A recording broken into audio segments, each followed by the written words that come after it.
know if I want to be sitting down. Like, I get so fired up during these discussions. Should I start standing up? Should I start sitting down, but kind of like bring the microphone out to me to where I could? These leather chairs are really comfortable, and I feel like I could just express myself in a lot of different ways when I am on these microphones. Do you feel the same way, or because you always kind of just sit idle?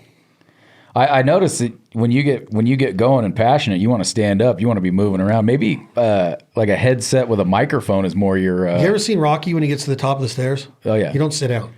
You jump up in the air with your arms up.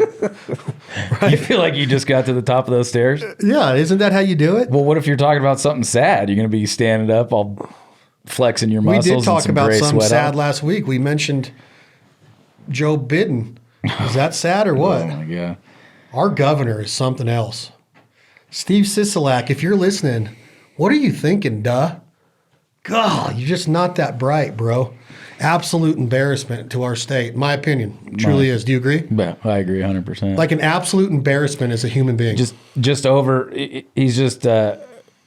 outclassed, out-thought, outmaneuvered. He's just not a person that should be leading a state. No. It's not for everybody. A real politician, and now a challenged politician, you've got to be smart, and he is not. He can't even speak in front of people. Zero. And that's, I always say that's a baseline for politics, is if you're going to, they do very little. That's the president included. I'm not saying they do very little, but it's a lot done by committees and other people, and they're the figurehead. At a baseline, you better be an unbelievable public speaker. Which is why Obama got voted in. 100%. He could speak like no other. And why it was a bit of the downfall of Donald Trump is because he went the other way. Very well spoken, but spoke everything on his mind and said everything and tweeted everything. He should still be president, though. 100%. 100%. The problem is people are more comfortable with that talking head that gives you that really eloquent speech. Well, now we got Biden. You can't even understand a word the guy's saying. Not a word. It completely incoherent. The fact that we're about to pass another 1.9 trillion, the problem is people don't understand what $1.9 trillion are. And the fact that like 1% of it goes to the American people. I know. But all the American people think is they're going to get this stimulus check. What are you really going to do with $1,600? I don't give a shit what you do for a living. Is that the amount? It's $1,600. I personally, and I by no means am some rich man, that doesn't even pay my mortgage payment. So no. What are you bailing? And I consider myself like a middle class guy. What are you bailing me out on? Nothing. It's nothing. So if you're a guy that lives in an apartment in Reno, I bet you the median apartment price is $1,300 to $1,500. You covered 1 month of your rent. You've been out of work for 12 months. How does that even equate? But people voted for that shit. Did you intentionally mean to drag me down this political road? I'm about to stand up too, feeling like rock. No, I think it's awesome that people are this passionate. I talked to Joey last night and working with him on the fight, and I just think that it's embarrassing that we allow people to go into these positions of quote unquote leadership that have no leadership skills. And it's disgusting to me. I think that Steve Sisolak is a terrible human being. I think that Gavin Newsom is a terrible human being. I think Nancy Pelosi is a terrible human being. I think that they have made a career out of hosing people, embezzling money. I think that they have made a career out of pulling the wool over people's eyes, of being lifelong politicians, which Donald Trump was not. Ross Perot was not. Ronald Reagan was not, who's considerably one of the greatest presidents of our history. I just think that when you hear these guys speak, you can pick them apart. You don't even need to do a forensic audit on them. You don't need a microscope. I could listen to Joe Biden speak and know that he could not organize a pancake breakfast. If that man was speaking at a local church, he would get booed off the stage. Yep. But because this whole liberal and democratic movement, they think he's the savior, they know damn well he's not going to get anything done. They know that he's not going to get anything done. And that's what sucks, is that we vote these people in because we think that we do it on emotions. We don't do it on science. We don't do it on biology. We don't do it on research. We don't do it on the facts. We vote them in based on emotion. Donald Trump has a proven track record of building businesses. Has he filed bankruptcy? Yes. But that happens in all forms of businesses, okay? A lot of successful business people have done that. But he has a proven track record of winning. Right. Joe Biden doesn't. Steve Sisolak, who in the hell is Steve Sisolak? He sued the airport in Vegas to make money. He was a telemarketer before that. Telemarketer. And all of a sudden, you're going to tell me he's a leader of our state of a couple million people, and a couple million people, and one of the biggest tourisms in the country, right? With Las Vegas and the casinos. It's crazy to me. When you think about what Texas is doing right now, and this is very real, they could capitalize on Vegas's tourism market for conventions and shows and rodeos right now, because there's the SHOT Show. Had the SHOT Show been this month, it would have been a very viable option to be in Dallas or Houston or Austin or one of those places. They're going to take that tourism money that our state depends on, like they did if we remain closed. The NFR rodeo already happened to us. 100%. And SHOT Show already happened to us. Right. They canceled everything well out in advance. But as soon as the election happened, as soon as he was put into office and sworn in, it starts to loosen up. Right. Mandate. I mean, there's nothing being controlled now except by Democrat governors because of money. I was just going to say they take federal money, and if you look at Sisolak handed Biden Nevada with a midnight approval of mail-in voting. Yep. And that secured all the federal funding that he ever needs from Joe Biden. Yep. And put your tinfoil hat on for it. Steve Sisolak filters his personal money through federal money, guaranteed, one way or another. That dude will leave that office double his wealth right now because he's scratching the back of Joe Biden. Yep. And there's hurting Nevadans like it's going out of style. 100%. He could care less. The funniest thing is the way that they just abruptly close everything with zero plan, and you basically take the largest industry in Nevada, it's hospitality industry, Las Vegas. They close those casinos. The casinos revenue, I don't know all the stats, but it's like 30% of the state's entire budget comes from like the first quarter tax revenue of Las Vegas casinos. They closed them for 76 days. So you lose more than a quarter. How do we get to regenerate that money? You can't. Governments generate zero revenue. All they do is collect tax. So who's going to pay it? We're going to pay it. We're going to pay it. And your kids are going to pay it. Not Steve Sisolak or his daughters. Nope. His daughters are a real treat too. It's crazy to me. It's just crazy to me that he is still there. Still there. I know. The state is literally in limbo, and he's still sitting there in the state's capital, Carson City, in the governor's mansion. And so is Newsom. Yep. And Newsom, dude, they don't even want him around. Andrew Cuomo's the same way. Here's what I think's funny. Largest thing to ever happen in the last 50 years. Our governor speaks once a month, maybe. You would think barely speaks. He can barely put a sentence together. But he puts himself in front of a camera. He handles no questions from the media or the businesses. But wouldn't you think, if you're the governor of a state and your people are suffering the way that they are, either financially, or if you look at it through his eyes, they're suffering due to this illness and pandemic, would you not be on the television at a minimum once a week? Minimum. I would be on, I literally would do it every day. Minimum. I would say, hey, it's either going to be through my webcam and you can see it on Facebook or wherever, or I invite all the press over to wherever we're at, and I'm going to give a conference every day about what's going on. Because I care. Exactly. And that's, what else are you doing? But here's the problem. I'm going to go on a side tangent.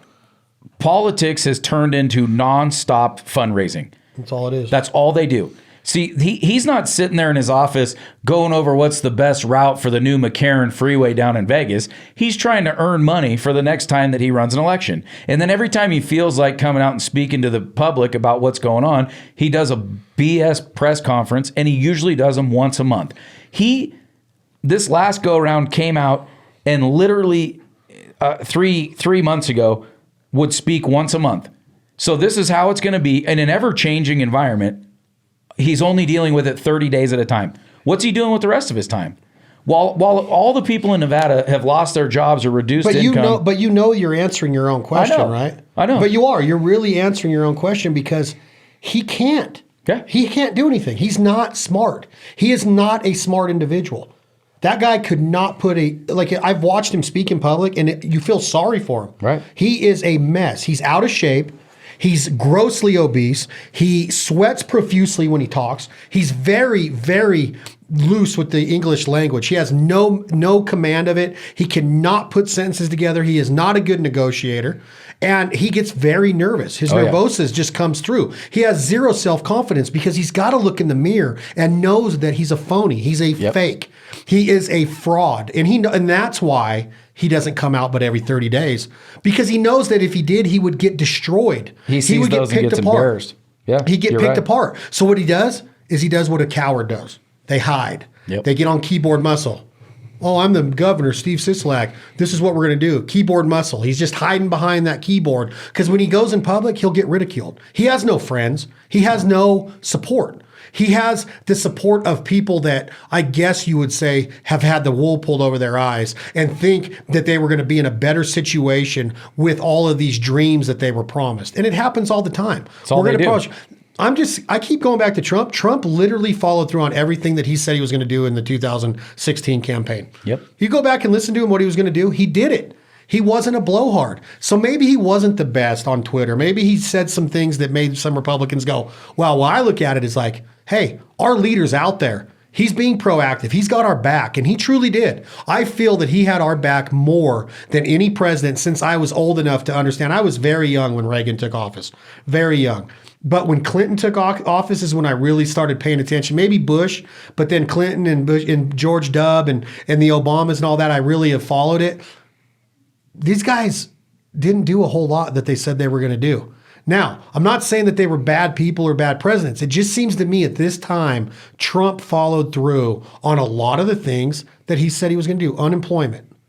Unemployment for different races and ethnic groups. Women. The wall. Free trade, tariffs, all of this stuff was discussed in 2016. He said he was going to do it, and he did it. Lower tax for the middle class. Lower class for the middle class. He did it. So you can't tell me he's not a good leader. It's crazy to me that people will go in there and go, I'm going to vote with my heart. I'm going to vote. I've talked to people here. I go, why did you vote for him? Why did you? Because the other man is a pig. And I went, a what? He's a great grandfather. He's a great father. Well, he's said this about women. He's a man.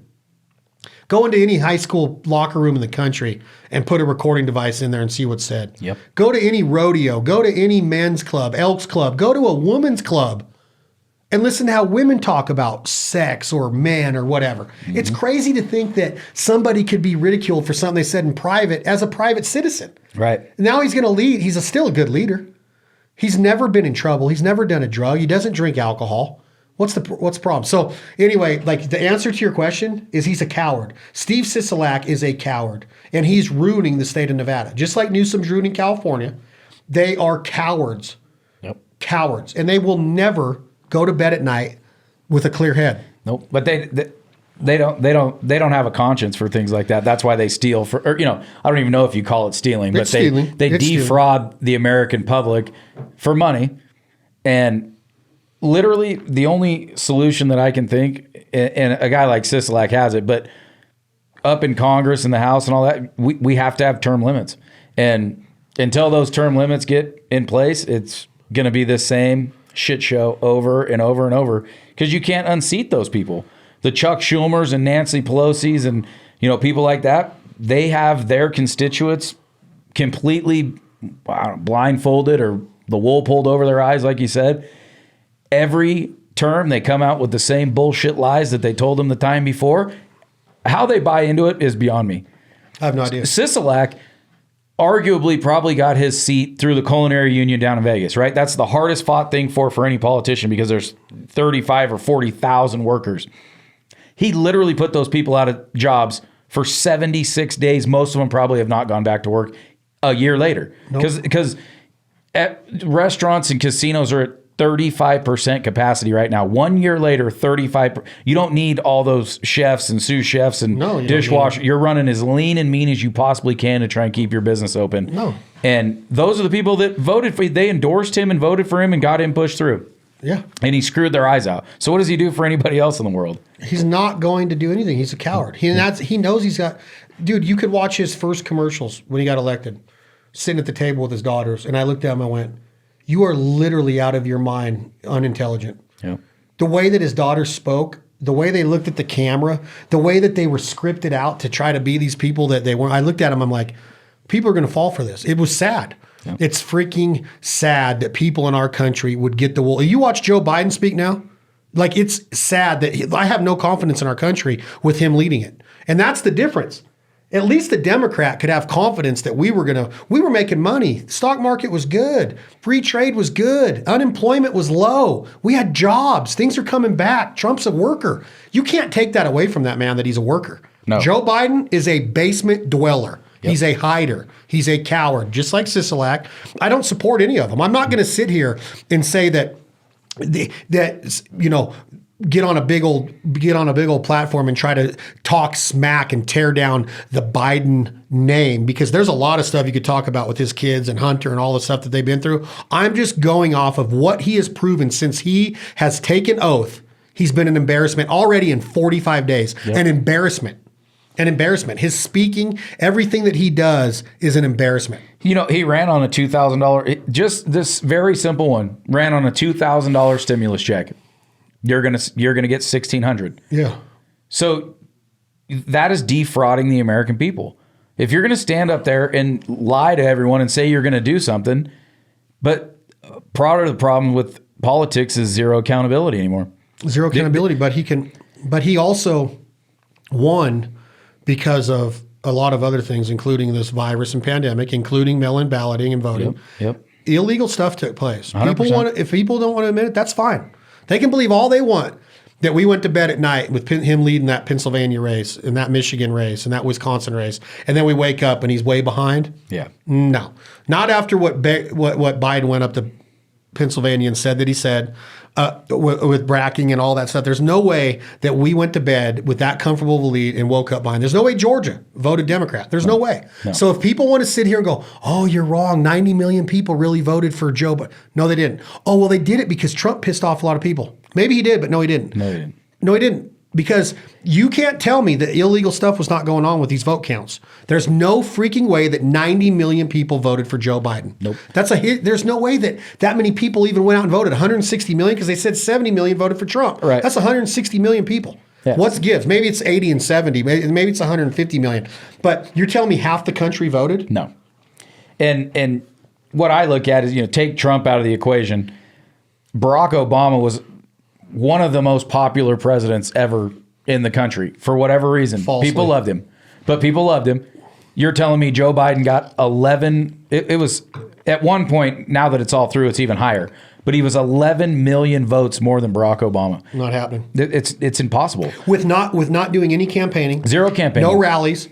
Look like an idiot. I'm not saying that Trump looked any better. Trump did not do a very good job in the campaigns. I will say that. I was not very impressed with Trump's campaign, with his debates. His debates. The first one was bad. The second one was good. Better. The first one was really bad. Yeah. But Biden was just as bad. He was terrible. He was calling our president a clown, a liar. He was terrible, unethical as hell. But he never came out of his basement that whole time. Nope. Trump was having 30, 50,000 people at a rally.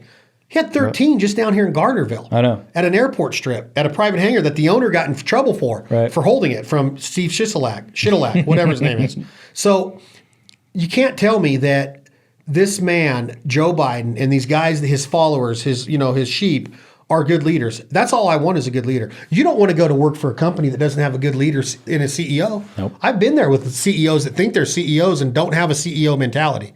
There's a lot of people that think they do until they get there. Because a big part of CEO mentality, I know you got to understand finance. I know you got to understand accounting. I know you got to be able to read an AR and an AP and a ledger and all of that stuff that goes into what your bottom line is and what your return on investment is and what you're doing. But you also have to understand people. and how to communicate and how to talk and how to get something out of people with bringing them together for one common goal, developing momentum, teaching them that there is light at the end of the tunnel, that we're all in this together, getting them to take ownership of a company that they might not have ownership in. There's Joe Biden is not that guy. Joe Biden is a separator. They say Trump was building an America that was literally going back to work. Yep. We were working. This whole last year was to get Trump out of office, in my opinion, dude. 100%. I really think it was. Now, people are going to say, but people have died from it. And I'm very, very knowledgeable of that. I get it, and I feel for them. But, Crosby, it's no worse than the flu. We shut the whole country, the whole world down for this deal. Hey, literally, as soon as you politicize any kind of, and I said this very early on, as soon as you politicize what this was, it loses all credibility with me. Because if you're really going to say that we've got the most dangerous virus that this world's ever seen running through the world, and we're going to blame President Trump for it, you've lost all credibility with me. All of it. And you know, they're going to say, oh, he didn't do things fast enough. When he did act, he was called a racist and a xenophobe. And all these other politicians are on video. And, you know, Nancy Pelosi's out inviting people to Chinatown in San Francisco. And this thing isn't that bad. And, you know, don't be afraid to come out. It's Trump's fault. But it's Trump's fault. Exactly. Yeah. And you got the new vice president in one video saying, if Trump's saying that we need to get a vaccine, I'm not getting it. Now, fast forward to Joe Biden's elected. Yeah, everybody needs to go out and get a vaccine. She called Biden the ultimate racist, and then she's his vice president. Exactly, but no, she's a worthless human being too. They literally, you know, this will be an favorable comment that I'm going to make, but most politicians, both sides of the aisle, they're worthless. They're literally. You saw how all the Republicans turned on Trump as soon as they saw that he wasn't going to win that election, because they all want to cower down.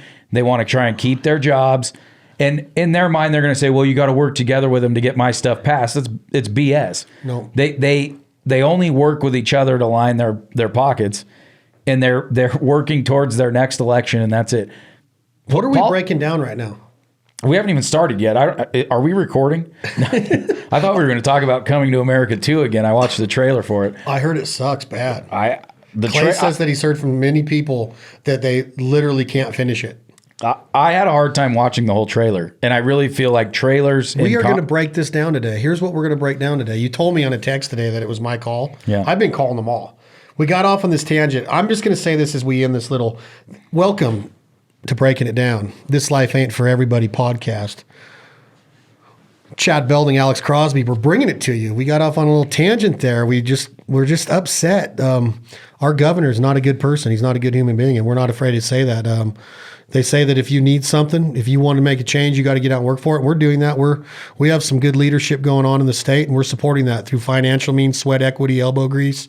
Had a conversation, 2 conversations last night, texting and talking on what next steps are. We care about our state, our country, our communities, our kids, our future, next generations. And our governor, Steve Sisolak, and guys like Gavin Newsom in California, or Nancy Pelosi, our Speaker of the House, and Joe Biden, we don't agree with who they are and what they stand for. So that's why we were breaking that down. But what we're going to break it down today, and I want to say today's episode of This Life Ain't For Everybody, Breaking It Down with Chad and Alex, is brought to you again, Lynchburg, Tennessee, Jack Daniels, Tennessee Sour Mash Whiskey. Enjoy it responsibly. Never allow underage drinking. I like Jack Daniels. I'm not drinking for the month of March. I made a decision that I wasn't going to spring training. And when I made that decision, I said, this is the month I'm going to do it. And it hasn't been too difficult. It really hasn't. I know you're giggling under your breath over there, you bearded one. But I love Jack Daniels when I enjoy it responsibly, and everything's in moderation, and it mixes well.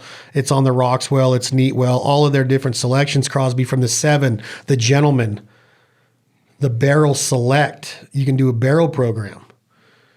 You have apple. You have honey. You have Tennessee Fire. You have single barrel is the one I end it with. You have the Sinatra, you have the Gold, but single barrel is so dang good, bro. I don't know if you've had a sip of the Foul Life single barrel, but thank you, Jack Daniels, for believing in our brands and our podcast. And today's episode of Breaking It Down on This Life Ain't For Everybody with Chad and Alex is brought to you by Rigid Industries. We're talking about seeing the light right now. We're talking about lighting yourself up figuring it out. Get out of the darkness. Quit believing the hype, like Chuck D said. The hype is real with Rigid Industries. We set up decoys in the dark. We drive a lot of miles in the dark, whether we're in a boat, a UTV, an ATV, a truck. We have them on our trailers. When we click those lights and those LEDs made by Rigid Industries go on, it lights up that cornfield, that pea field, that highway, that back road, that dirt road, that waterway. We want to see. Light is so unbelievable. It's amazing that we have things to light up the night. Could you imagine looking for something without a flashlight or a headlamp? It's crazy, right? That's what Joe Biden does. He just walks around in the dark. Stumbling around. He just stumbles around, huh? He just stumbling around in the dark looking for something to run into. Richard, if you're listening, could you get Joe one of them big light bars for his forehead? Stevie Wonder's even like, where the hell's he going? Oh, gosh. But thank you, Rigid Industries, for everything that you do for us here at the podcast. I love Stevie Wonder's music. We could break that down someday of how talented that man was. Oh, my God. But one of the funniest things in the Stevie Wonder career was the Saturday Night Live skit. And what we're going to break down today is the man they call the Eddie Murphy. This is a man, I don't even know how to explain. I think he's 54 now. I don't know how much money he's worth. Something happened in his career there for a little bit that was weird. He just got out of comedy, kind of like Chappelle did. Chappelle just said, you know what, I'm going away. He moved away somewhere. He lives in Ohio now. Just weird. I'm Dave Chappelle and I live in Ohio. You know, it's like, it's funny, but he's hilarious, right? Politically, I don't care. I'm just going off of talent. I've never heard Eddie I was going to Murphy. say, do you know his political views? I've never heard it. I've heard Dave Chappelle talk, but politically, Murphy stays pretty quiet, man. But can you imagine? Think about this time in America. 1985, 86, 87, okay? I'm 10 years old. You're 6. Eddie Murphy is 19 years old on the Delirious tour. He's selling out arenas of 20,000 seats at 19. Okay?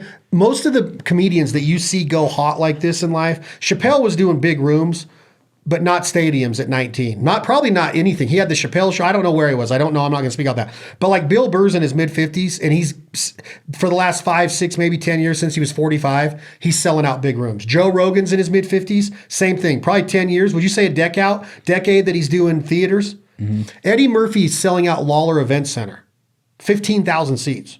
Madison Square Gardens. Now, there are some comedians that have done this, like the Bill Burrs, the Dane Cook did Jerry Seinfeld. The Kings of Comedy were doing it. But that was three big names. 3 big names. But dude, they were all in their 30s, 40s, and 50s when they're doing this. He's 19. And at the same time, the undisputed heavyweight champion of the world is 19 and 20, Mike Tyson, with all 3 belts, undisputed, knocking out grown men in their mid-30s, late 20s, mid-30s, early 40s, knocking out Larry Holmes. He knocked out Michael Spinks in 91 seconds. Bone Crusher Smith, Tony Tucker, you name it. He was knocking them they were scared to fight this man. 19 years old. It'll never be done again, dude. Think about that time frame that you have 2 black men at 19 years old doing what they were doing in comedy and boxing. I don't know if it'll ever be done again. Comedy, you're 1 year out of high school and you're selling out arenas based on keeping somebody's attention for 90 minutes with impressions and skits, right? And I'm going to shut up after I say this. If you listen to Delirious and then Raw, which was a couple years later, he was like 23 or 24. The Raw tour, he sold out Lawler Event Center. He was selling out theaters 2 nights in a row like Garth Brooks does. He was like 23 years old. Okay. The jokes were on a different level. The impressions were on a different level. I think he's the greatest of all time. And we haven't even gotten into I'm not counting his music career, but his music and his skits was hilarious, and his movies were hilarious. He literally, Raw and Delirious are the 2 best stand-ups. I mean, I like the Kings of Comedy. Bill Burr's good, but if you were to say you can have one comedy stand-up routine to watch for the rest of your life, I would have a hard time picking between Delirious and Raw, but I would probably get Delirious. And I don't know that you can say that about many freaking comedians, dude. Some people would say Carlin. Some people would say Richard Pryor. A lot of people are going to go, give me Richard Pryor. But if I watch, and I'm with you, if I watch a George Carlin And it could be from the 90s or the 2000s. A Richard Pryor from the 70s or 80s because he wasn't doing much in the 90s and 2000s because of MS. But Eddie Murphy, Delirious, like literally, I to this day, I will fall out laughing on it. And I know every joke by heart. Yeah. But his presentation, his walk, his animation, his timing, the way that he did Elvis, the way that he did Mr. T, the way that he did Jermaine Jackson and Michael Jackson and Mick Jagger, he's an ugly man. All you gotta do is sing. Trust me, all you gotta do is sing. Yep. There's just zero downtime in his routine. Zero. You know, you could pick. There's some spots in George Carlin's. Richard Pryor is hilarious. He's got some skits that aren't all that funny to me. Literally, you go through Delirious and Raw. There is not a moment in there where you go, "Oh, you should have left that part out." It's all freaking gold, and it's not like a cult following gold. He was a comedic genius at freaking 19 years old. Like they say, younger than that with what he was doing younger. But when he became a legal age and he can do this stuff. Now look, there's been black men in the world that I think Biggie Smalls was like 25 when he died. Yeah, that was like, and he had been on top of the world for maybe 3-4 years. So at a young age, these rappers can kill it. Okay. But there's something about being in comedy because it's so hard. Now, I'm not saying rapping's not hard. And Notorious B.I.G. we need to break him down someday because that dude is badass. Mm-hmm. Eminem, badass. Tupac, badass. But there's just something about Eddie Murphy and what he did from 19 until he was it was so short. It really was so short. From the time he was 19 through the Beverly Hills Cops and the 48 Hours and the Coming to Americas and the Nasty movies. And then he got in that trouble or whatever. Then he did the kids movies and Shrek and Daddy Daycare, whatever, and Dr. Dolittle and those. And then he came back with this Netflix movie and now he's got Coming to America 2, which I hate that when they do that to a franchise because Coming to America 1, genius. Him and Arsenio Hall, the freaking the barbershop scenes. But it was short-lived. And so is his comedy career. After Raw, I don't know if he ever did another stand-up. He's like, is there anything else to prove? I wonder if he got almost too big for that, to do a stand-up routine. But a real comedian will do it because of the love of the art. Yeah. They will do it because they love stand-up. He got in trouble or something, right? I thought he did with a transvestite or something was going on where it was a prostitute or something. I don't know the facts. I don't want to speak on it, but something happened to where he wasn't even making rated R movies anymore. No. He came out with were the Clumps R-rated? I don't think they were. What was the Clumps? Was that Nutty Professor? Well, yeah. And then there was a sequel to that or whatever. I don't think those could have been rated R, right? There was no cussing in them. I remember just there's some, I don't think R-rated, but yeah, he definitely got away from. Let's fact check it. We need a fact checker in there. We do need to. How do we get one? I think you just put out an ad on Indeed. Nutty Professor. Is it 2000? Yeah, it was probably around. Oh, here it is. The Nutty Professor. The original. PG-13. 1996. Yeah, so he was already out of the R-rated stuff. And I don't know if it, maybe that's why we do really need a fact checker is there's got to be a reason that he went from, he does that famous skit from, where he's Bill Cosby. Dad, he said these things. Son, what did he say? He said, tell Bill I said to have a Coke and a smile. Shut the up. He definitely, I remember we rented Andrew Dice Clay. He was funny. He was funny. 89.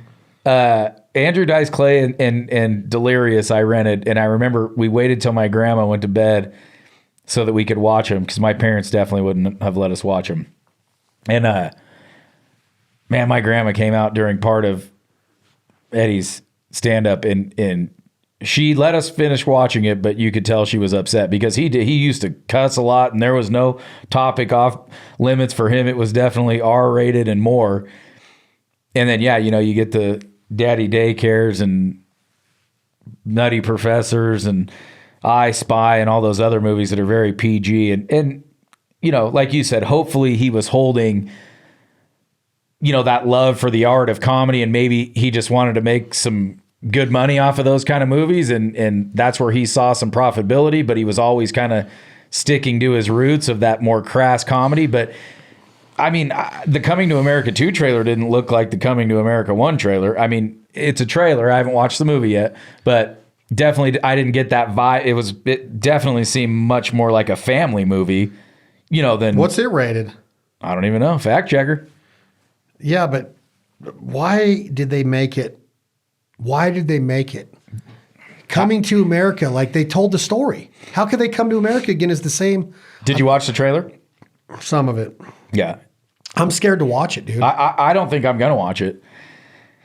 I saw a lot of, the dance scene that was in Coming to America, when he's meeting his bride-to-be in Zamunda was a very, small part of that movie. It was funny. It still had its part, but the trailer I saw, half the trailer was dancing in Zamunda, which if that's a family movie, then Coming to America too, I just don't see I don't see my desire going up to go see it. I want to see more of the, you sweat off a baboon's balls, Arsenio Hall fighting in the McDonald's and, just all the basketball Giants, scene. The Giants of New York took on the Packers of Green Bay. God, that first one. But dude, I just remember like being in awe of him. Like he had something different. And I'm not saying that Bigger, Blacker, Stronger, which is one of the best stand-ups I think ever, if Chris, with Chris Rock's first one or second one. Yeah. But man, it's nowhere close to those. And I think that Chris would even tell you that. But like Chris Rock cannot deliver in a movie like Eddie Murphy can. Chris Rock delivered in some okay skits, like and I'm Gonna Get You Sucker and on In Living Color and some of that. But Eddie Murphy's Saturday Night Live skits, it's almost like Eddie Murphy just literally does a mic drop in everything that he does. Yeah. Oh, you want stand-up? You want me to make the world laugh? Mic drop. Oh, you want the best skits in Saturday Night Live history? I'm not going to go back and tell maybe the 50-year reunion or whatever. Mic drop. I'm not going to be a guest host. I'm not going to be out. I'm just going to be a mic drop. It's almost like he just knows. Like, I can't better myself. There's a quote out there that I remember reading a while back. We'd have to research it, but Eddie Murphy had said something like he did not want to make any more shitty movies, and he thought he had made some. There was some out there that he did not like himself being in, and it was because they weren't along the lines of the Nick Nolte's and the first 40, not the first 48, but the 48 Hours and the freaking and the Beverly Hills Cop franchise. Maybe part Golden 3 was a Child. little bit. Golden Child, freaking hilarious. Coming to America, hilarious. Let's just go through his movie list and just kind of get our take on whether or not we watched him and kind of where he jumped the shark. Well, you brought up something that there's a Seinfeld episode on, and it's about, leaving the room on a high note. You know what I mean? And so Boomerang. Boomerang. Oh my God. Her toes. Right. I wonder if you're onto something to where, he makes Raw and Delirious and he wonders if I can't better those two stand-ups, I don't want to do another one. And that's a logical way of thinking. If you're not all that interested in the money. Yeah, if you got to write jokes and go out there and keep it, it's hard. Think about think about if you were challenged right now with somebody said, Chad, I want you to make another waterfowl hunting TV show. Be hard to do it different than foul. Right. And that's what I mean is you've learned a lot, you've gained a lot, you know the shots, you know the lighting, you know all that stuff, and you mix a ton of different, variables into it that most other people don't do. So now you've got this very polished, badass show, and then someone goes, hey, it's not that we want you to do a big game show or a Predator show or what. We want you to do we want to see another Foul Life, but we want to see something different. It would be very hard to do. Very difficult. And think about, would you want to fail in that light? So he looks at his two stand-ups and goes, how can I beat that? How can I record another stand-up and beat the two I've already got out there? All I've got is downside right now. Yep. And I bet you if he was sitting right here, you could say, hey, did you ever try and write a third, And he would say, yeah, and I just couldn't get into the rhythm. I heard threats that he might be still coming out, but here's the movie list. We're going to go like the time frame I was talking about. 1983, Delirious. 1984, I've never seen this. Him and Dudley Moore in Best Defense. Never seen it. I got to see it. 1982, right before that, 48 Hours with Nick Nolte. So they're saying on here that 48 Hours could have came out before Delirious. So that's interesting to know if he had a movie out, that high power of a movie with Nick Nolte before he did a Delirious movie. Well, now he might have been on tour. They just hadn't recorded It's a good point. and released. 1984, Beverly Hills Cop. Unbelievable. 1986, The Golden Child. Love that movie. 1983, Trading Places. I forgot. Hilarious. Dude, that's one of the greatest. Wait a minute. I'm just in the 80s right now. Right. And you'll see how this transcends into the 90s and then into the 2000s. 1988, Coming to America. Hilarious. Then you start getting into the 90s, another 48 Hours, hilarious. 80s, Which is a sequel that matched up to the before original. 90 was 87 again. You had Beverly Hills Cop 2. Right, which is that came a out. good one, The same too. place as Coming to America, same year. 90, another 48 Hours. 94, Beverly Hills Cop 3. But before that, 89, Harlem Nights. That's a So good the one, too. 80s is when all of his like stick movies were out. Am I right? Yep. Then in the Boomerang, 1992. I've never heard of Vampire of Brooklyn. Dr. Dolittle 2. He had one with called Showtime with Bruce Willis. Did you ever see it? Nope. Nutty Professor, 1996. I Spy with Owen Wilson, I Spy is 2002. pretty good. Is it? Yeah, it's actually I've never not seen bad. it. So anyway, if you look at that time frame, Crosby, 1982 to 1989, Delirious, 48 Hours, Best Defense, Beverly Hills Cop, Beverly Hills Cop 2, another 48 Hours, Golden Child, Harlem Nights, Trading Places, Boomerang,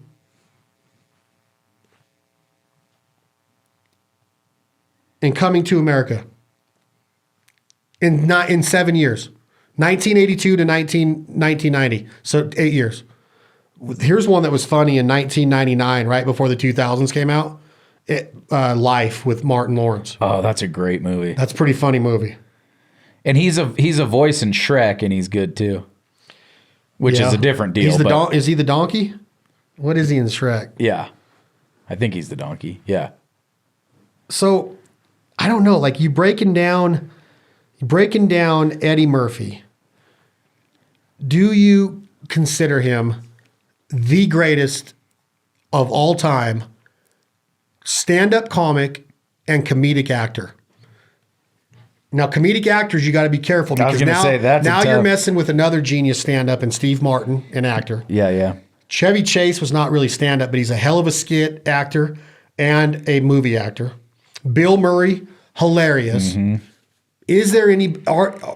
Can you even say that there's a best comedic actor? Because then you got Jim Carrey, which you got Vince Vaughn, I was going to say you hilarious. get the Vince Vaughns. Will Ferrell, I don't even think is in the discussion, in my opinion, is the greatest. No, he's he's got some funny stuff. You know, Eddie Murphy's definitely, I believe he is the top stand-up. I mean, I can't think of one that I would rather watch. Like I said, I really did enjoy the Kings of Comedy. That was 3 guys though, and those are 3. Four. Was it 3 or 4? Who was it? D.L. D.L. Hughley, Hewley, the guy that hosts Family Feud, Steve Harvey, Cedric the Entertainer, and Bernie Mac. and There Bernie was Mac. 4 of them. 4 of them. But those are 4 powerhouses, you know, that came Big together. time, that were at the height of their career right then. And really, they only had one funny video. There was, you know, Eddie Murphy for sure has 2. I did like Dave Chappelle's early stand-ups, but again, I've never really gone back and watched them. I watched Delirious with you this year. You know what I mean? I bet you I watch Raw and Delirious every year, at least once a year. Chappelle's new one is his best. That one where he's in the jumpsuit and he's talking about Michael Jackson. That one is pretty Sticks and funny. Stones, I think it's called. I don't remember. The old one when he talks about I shouldn't even say this on here, but you know, the monkey skit on his early one where he says, "Do you know how long it took me to teach that monkey to without peeling it like a banana?" I ain't going out with you guys. That's the funniest. That was the Chappelle show, though, wasn't it? No, that was one of his stand-ups. Was it stand-up with his skits on the Chappelle show, the Grand Wizard one? Oh my God! When he takes his hood off, like that's genius stuff. That is so funny to me. A blind black man is the Grand Wizard of the KKK. Oh, yeah. Like hilarious stuff. And then there was so many on there. The Rick James and the guy's talented as they come, dude. And he's good at. He's got I can't remember what the movie's called right now. I'm drawing a blank. Where they're all potheads. High Times? No, that's a magazine. Dude, Where's My Car? No, I can't. Why can't I think Willie of it? Nelson was in it. Yeah. What was it called? It's funny, dude. I have to fact check it for myself. He's in that? Yeah, but so he had something go wrong with him, right? Where he kind of left the. That's what I was talking about. He just got mad at the industry, I think. It was so it wasn't like a legal issue. I don't think Eddie so. Murphy, I fact checked it for us. He got in trouble in 1997. For having a trans prostitute, and I think possibly drinking and driving, or drugs and driving, or something like that. And I think that's why he left. The spotlight for a while. Probably embarrassed his family a little bit. Right. Because his brother, Charlie, who passed away a year or two ago, was very popular amongst comics. Like when he passed away, you heard Bill Burr and all of the comics of today, talk about what he meant to comedy. Chappelle, Bill Burr. Who is the guy that always smokes? Dave something that comes to the lake all the time. Dave Attell? Dave Attell. That dude's Insomniac hilarious. Theater or whatever. He's funny, dude. But you kind of, I don't know what the word for a one-hit wonder in comedy is, but he was kind of a flash in the pan. He was very funny. I don't think so. I think his stand-up is still strong. Oh, really? I think so. I think he's got a cult following, but I think he's still considered a great writer. Do you remember The Amazing Jonathan? I do remember the name. I don't think I ever watched any of his stuff. He was funny back when we were young, like in the late 80s, early 90s probably. And I happened to go to the Laugh Factory at the Silver Legacy here a couple years ago, and he was the main guy. I mean, do you go to any comedy stuff? Do you ever go to the shows? I've seen a lot of comedians here. I mean, I love Rodney Carrington. I love Ron White. Lewis Black I've seen several times. I've seen Dice several times, even on his comeback when he'd come to Reno. 10 years back, 12 years back. Didn't Dice call you out in the crowd or something like that? Called you the I got to go meet him before after sound check.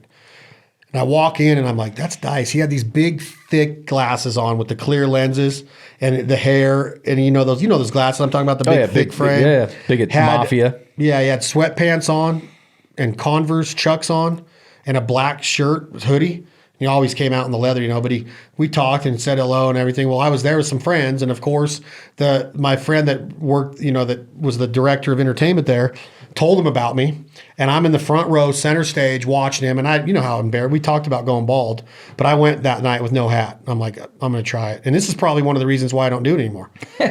So I get up to go get a drink or go take a leak or something, and all of a sudden, oh, look who it is. It's Bruce Willis. I got a bald effing head. Like me and my boy and all this. And he just lights me up as I'm literally walking out. You know how the theater goes up? And I'm literally walking up to get out to one of the side doors. Bro, you talk about anxiety when Andrew Dice Clay starts in on you. Look at the bald head. It's Bruce effing Willis and all this. And I'm just like, oh my God. He's like, Dice is lighting me up on one of his. That's freaking awesome. But he was, dude, back when he was on Dangerfields in the late 80s, mid 80s, late 80s, and then 89, 88, when he was selling out Madison Square Gardens, he couldn't have been that old.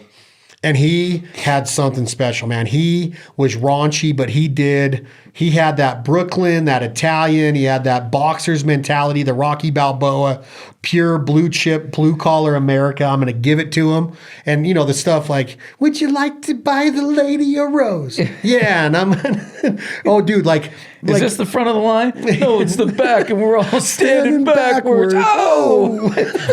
Would he put his cigarette around the back of his head and take a puff? And then he would do all the Mother Goose nursery rhymes. Hickory dickory dock. But he had a freaking awesome stage presence, he got famous. But something happened with him too, where stardom and ego and money and richness and celebrity got to him, I think, and it ruined a lot.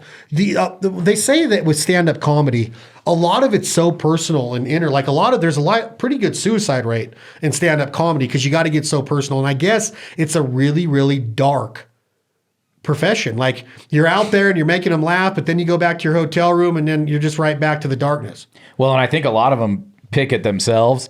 You know what I mean? A common theme in comedy, is talking about your childhood. Eddie Murphy to a degree did a little, talks about being poor, and whether that's a joke or whether that's him pulling things out of his real life, his aunt being drunk and falling down the stairs, you come up with jokes based on things that you've gone on in your life. And like you said, then you get back to your hotel room and the laughing's over and you internalize those jokes that you made up. I bet it is a kind of a dark and, well, if you look, I don't know what this, there's obviously the suicide rate can't be that high because there's a lot of stand-up comics, but it's a really dark, I guess all show business can be.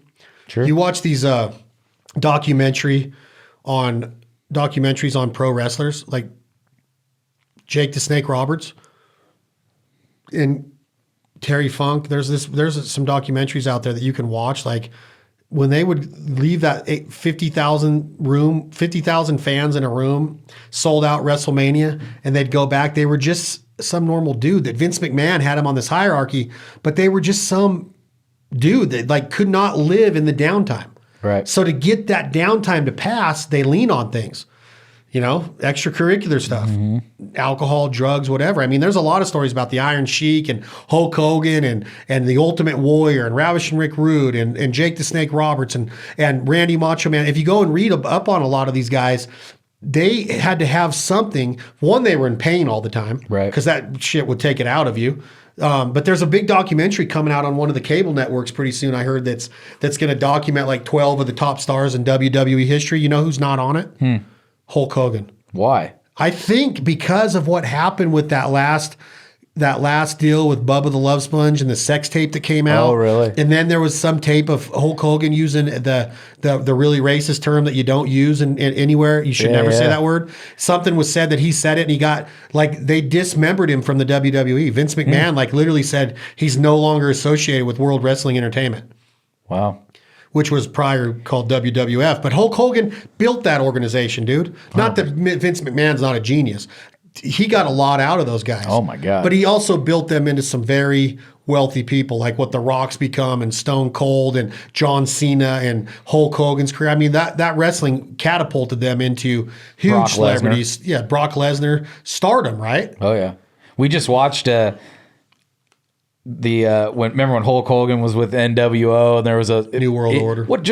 They're just unbelievable athletes and actors. You know what I mean? Amazing athletes. Like you said, they're in pain all the time because they literally rocked each other. And just those steel cages matches, they were really falling. When they got hit with a chair, it was some kind of chair. Well, and you think about if you've ever been in any kind of a fist fight, 30 seconds feels like 10 years.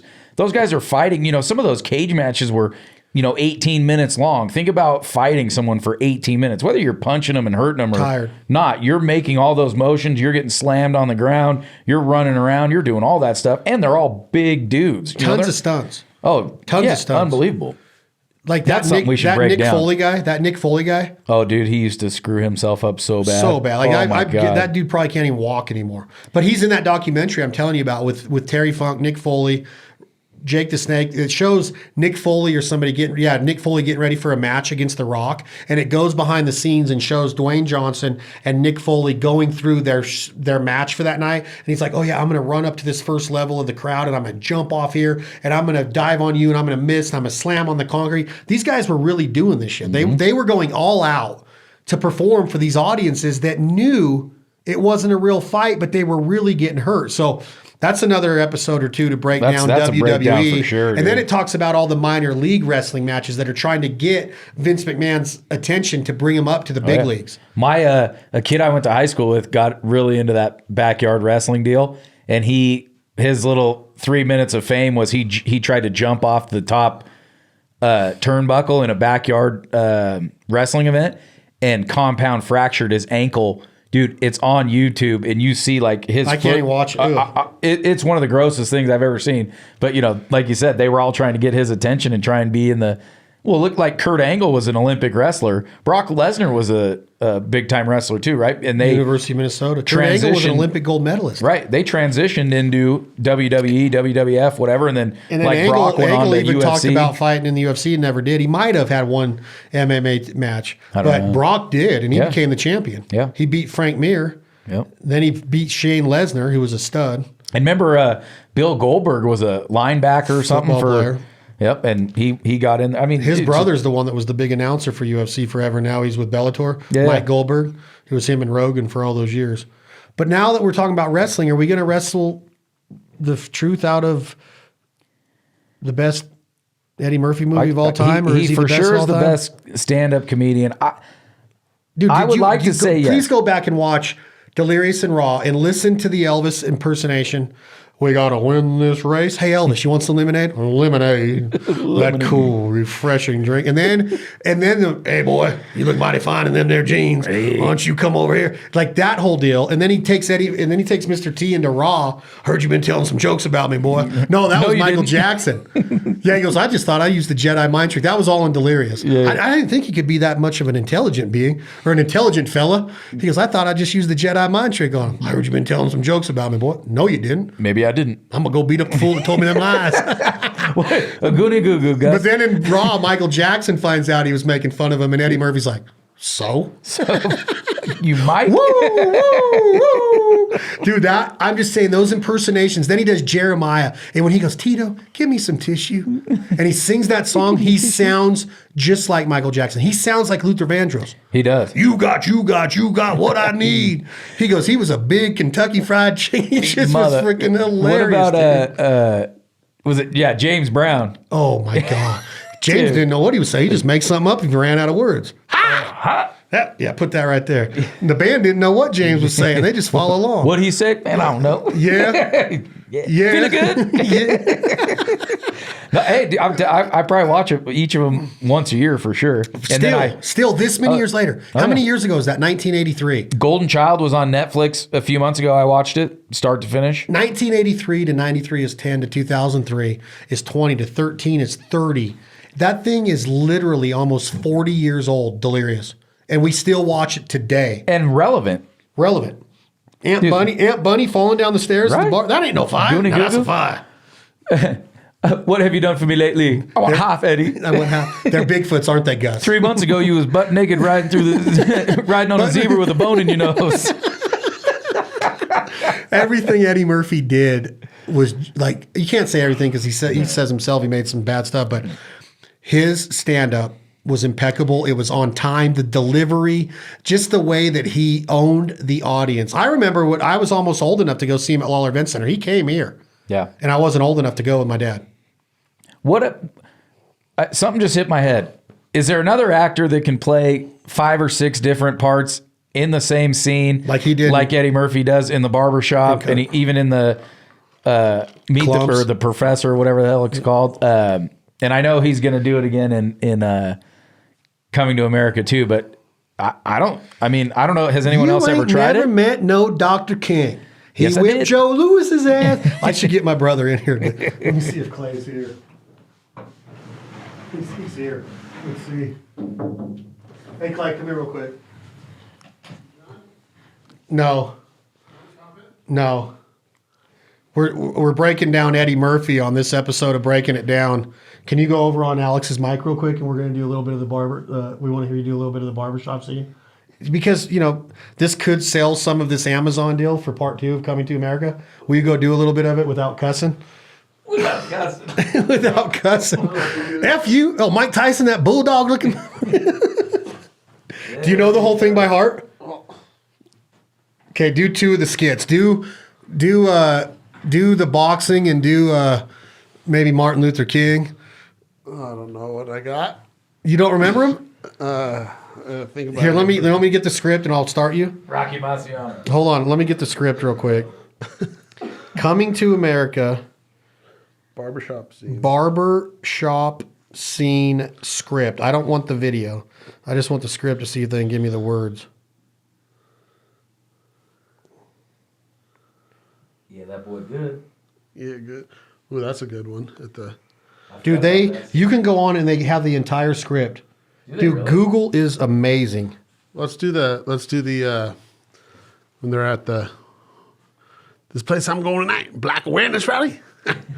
That's where I'm going tonight. Gonna be some fine women, some good clean girl. That's where I'm going. Yeah. Started at Jackson Heights own. Sexual chocolate. Put your hands together for Jackson Heights' own Mr. Randy Watson. Yes, Randy Watson. The boy good. The boy good. Good and terrible. Yeah, good and terrible. Donations. I believe the children are our future. Teach them well and let them lead the way. Show them all the beauty their possessions shine. Give them a sense of pride. Make it easier. Let the children's laughter remind us how we used to be. I decided long ago I'd never walk in anyone's shadow. If I fail, if I succeed, it can't take away my dignity. Yeah, 'cause greatness, love of all, is inside of me. Yeah. Sexual chocolate. Sexual chocolate. That boy good. Hold on a second. I'll start you He again. was the preacher in that too. Oh, he's everything. Oh, dude, he plays so many roles. All right. Hold on, ready? All right. Oh, come on, man. What about Joe Louis? Here, it starts like this. Do you know this one? A great boxer.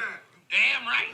Do you know this one? Power, power. Hold Hold on a second. Wait, let me pause it. Okay, go pound for pound. Pound for pound, Joe Roberts, best fighter ever lived. He beat Rock Marciano. He beat Joe Louis. He beat what that boy looked like a bulldog. He whooped his ass too.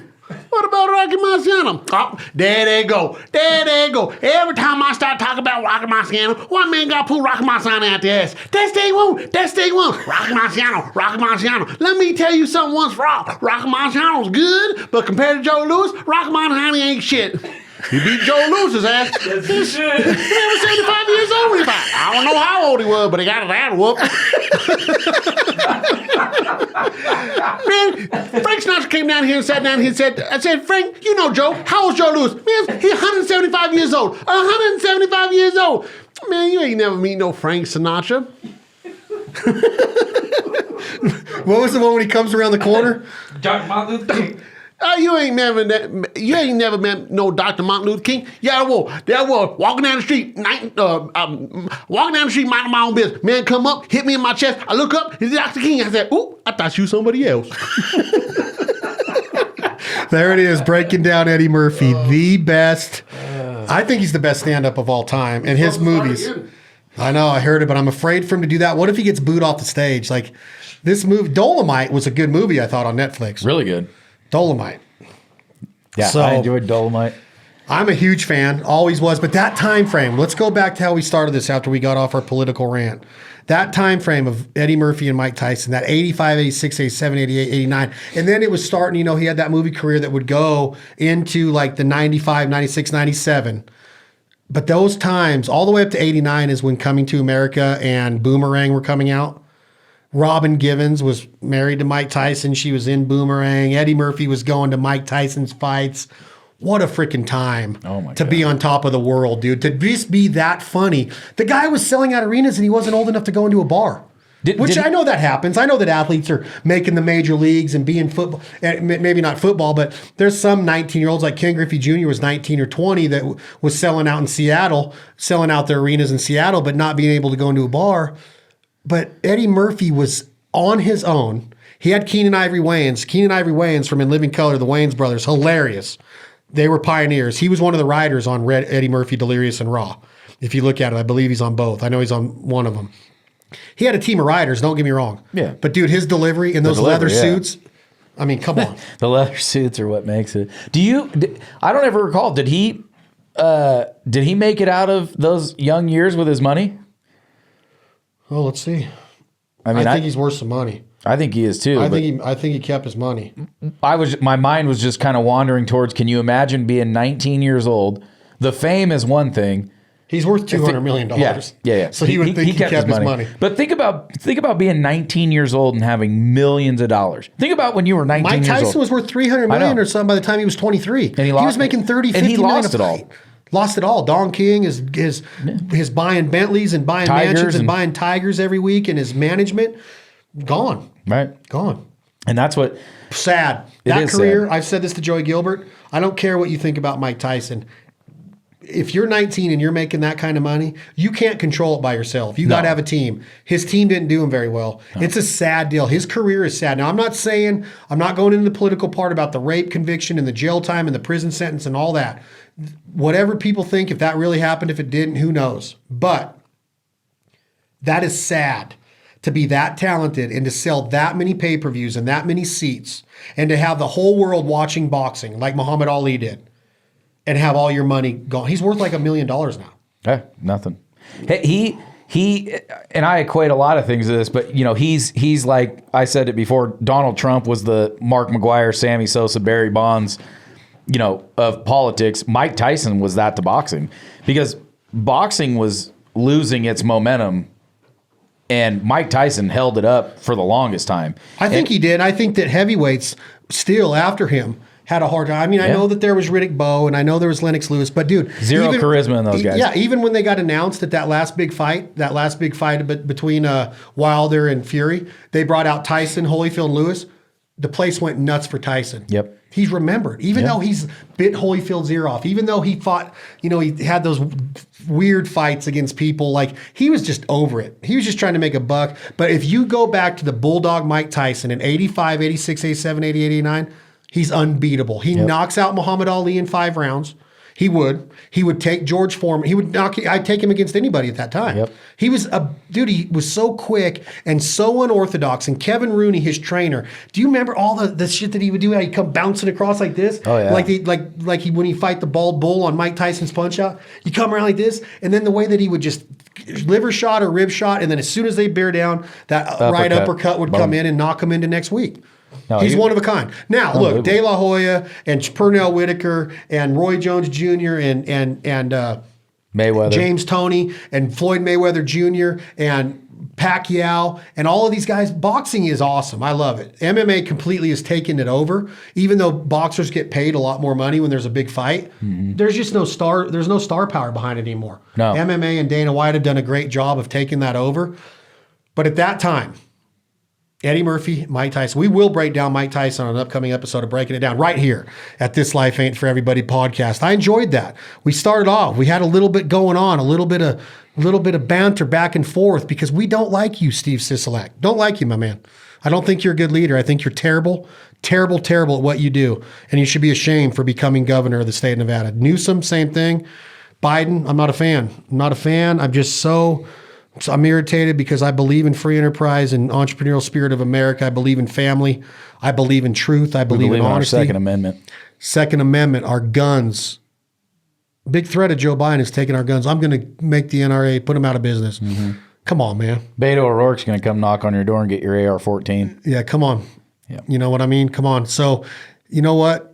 It's easy to talk smack like that when you're surrounded by armed security guards and armed guards. Yeah. Okay, so think about it. Amy Schumer, think about that girlfriend. Pelosi, you stay out of those salons. If you're going to shut them down and our girls and guys can't make money cutting hair, you stay out of them too. God, she's ugly. Boy, she ugly. Boy, she ugly. Fans. That girl ugly. I like the way UGLY, you ain't got no alibi, you ugly. What movie? Come on. Probably about 1983, 1982, Goldie Hawn, Wesley Snipes, Woody Harrelson, football, hilarious. What was it called? I don't remember. I thought it was White Man Can't Jump for a minute when you said Wesley Snipes. You ain't got no alibi, you ugly. Necessary Roughness? Wildcats. Never saw it. What? I like what you did here today, though. You got the blood pressure up, talking politics and corruption. And then you rounded it out with Eddie Murphy, Delirious, Raw, all his we never talked about his music. My girl wants to party all the time. He's got one great song. I can't. Wildcats movie, what year? 97. No, hell no. Way earlier than that. 83, I'm going to say. 86. 86. Another great movie. Wesley Snipes is in that. Woody Harrelson's in that. Woody Harrelson, genius actor. Genius. Yeah. I like Woody. Oh my gosh. On Cheers? Hilarious. Cheers. What was his name on Cheers? Do you remember? No. But his best movie, Natural Born Killers. No way. It's pretty goddamn good. It's good, but I love Woody Harrelson, and I loved him in No Country for Old Men, even though he's barely in it. He's freaking awesome in it. I don't know. You think that that's his best movie? Zombieland's pretty good too, but for Natural Born Killers to me is an unbelievable movie, and he's really good in it. Yeah, but that's that. He does a good. I don't know. I would Kingpin. Kingpin. I think Kingpin would be my pick. I just think he's hilarious he in is it. funny, dude. And it's him and Bill Murray, and it's filmed right here in Reno. You got Munson out in the middle of nowhere. What'd you say? That's a great movie. I like how he pays his You know how rent. many episodes we could do just breaking down great movies? We're going to one-liners. We're going to. Hopefully, people are enjoying breaking it down. We're out of here for today. This life ain't for everybody. Breaking it down with Chad and Alex. Brought to you by Jack Daniels, Tennessee Southern Mash. Whiskey, enjoy it responsibly. Never allow underage drinking. And Rigid Industries, thank you for letting us own the night. Thank you for lighting up our world. See the light, y'all. Brighten up. Get educated. Let's get going. Let's go to work. Thank you, Rigid, for supporting us. We love working hard underneath your lights, underneath your beacon, underneath your leadership. Thank you for believing in what we're doing here at the Foul Life TV, the Foul Life Podcast, This Life Ain't For Everybody podcast, Breaking It Down with Chad and Alex podcast, Where the Pavement Ends podcast, all of our social media efforts, the upcoming Provider TV show available on My Outdoor TV, MoTV app, starting May 1st, 2021. Brand new episodes of the Foul Life TV, sponsored and presented by Benelli Shotgun Simply Perfect, begin July 2nd, 2021, exclusively on the Outdoor channel. And please check out all of our selections of steaks and briskets and burger at American Almond, ALMOND beef.com, AmericanAlmondBeef.com. We're humbled by the launch of that, and thank you for the support of that and all of our other brands. We will be back with another episode.